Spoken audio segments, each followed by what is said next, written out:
Бажаю здоров'я, шановні українці, українки. Сьогодні довгий і дуже змістовний день. I wish you health, fellow Ukrainians. It was a long and very meaningful day. The Day of the Armed Forces of Ukraine. My congratulations, warriors. Thank you for your strength and courage. I thank everyone who defends Ukraine, our national interests and the interests of our society. All of us in Ukraine are grateful. I honored our warriors with state awards. The day before, I signed several decrees on the occasion of the Day of the Armed Forces. In total, more than 700 warriors were honored.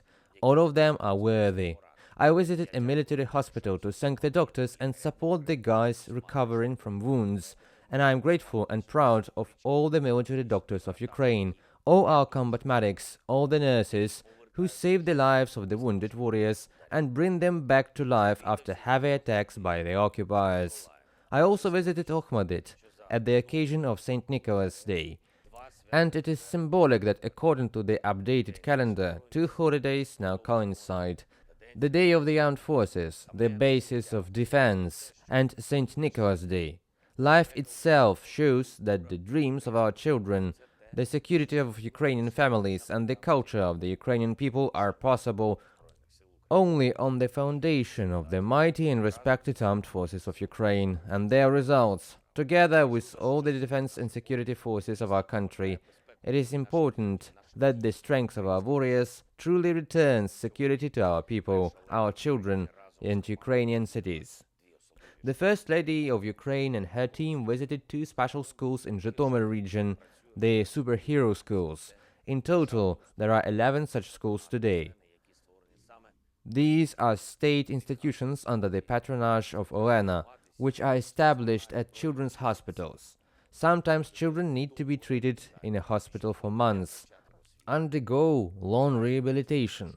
And for them not to lose out on education, there are schools and special teachers in hospitals that allow children to undergo treatment and study at the same time. It is important for this initiative to expand, for new educational institutions to be opened in the regions. I am grateful to everyone who helps with the work of the superhero schools and who, on days like this, helps create a real holiday for all children of Ukraine, no matter where they are. We also had a lot of international work on this day. We managed to return to Ukraine 8 more Ukrainian children who were deported to Russia from our temporarily occupied territory. I am grateful to the state of Qatar for its effective mediation and to Dmitro Lubinets, the ombudsman, and the entire team that is working on this issue. Our Ukrainian delegation, including Speaker of the Verkhovna Rada Ruslan Stefanchuk, Head of the office Andriy Yermak, and Defense Minister Rustem Umerov is actively working in Washington. There were important meetings, particularly in the US Congress, and with representatives of President Biden's administration, Secretary of Defense Austin, Secretary of State Blinken. The work is highly active, and as a result we have good, necessary signals for Ukraine, and also a new package of American assistance, military support. I am grateful to the United States for their support. I took part in a meeting of the Group of 7 leaders. It is already a tradition that Ukraine is represented at such summits. I thank Japan and Mr. Prime Minister Kishida for the productive and principled Japanese presidency of the Group of 7. Next year, Italy will be holding the presidency, and we are already discussing this with Mrs. Prime Minister Giorgia Meloni of Italy. The priorities of the Italian presidency. It was important for me to thank each of the G7 leaders for their personal leadership. There is a new powerful statement of the Group of 7, in particular in support of Ukraine. Many important things for our country, for our people, are included in this statement. I also addressed the participants of the conference in Washington, D.C., dedicated to our joint work with America on defense production. It is very important that our agreements with President Biden are gradually being implemented. Minister for Strategic Industries Commission has had a lot of meetings in Washington these days. But that is not all. I would also like to recognize the work of Ukrainian law enforcers and Prosecutor General Kostin with their partners in America.